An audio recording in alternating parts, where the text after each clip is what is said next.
Kirkie here, with today's AI news in 90 seconds. Or my Ring camera finally catches the package thief instead of 40 videos of a raccoon casing the porch. OpenAI's COO packed up his desk to go start something new, right after their only ethics person walked out with nobody replacing her. Convenient as hell before an IPO, kid. That's not a shakeup.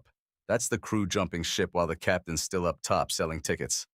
Then Microsoft's coding model, MAI Code, brags about being wicked efficient, and a free open source model out of China kicks its ass on price and performance anyway.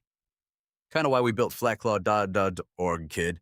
Why rent a landlord's brain when the free one wins?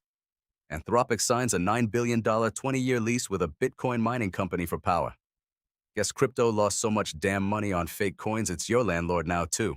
Meanwhile, this AI startup Manus goes and gets flat out divorced from Meta after Beijing forces them to unwind the $2 billion deal, and Meta's standing there like a jackass holding a ring nobody wants. XAI launches Grok Bot, an AI you text like a coworker to run your errands. Great, now I gotta manage a robot's feelings and it'll probably still call out sick.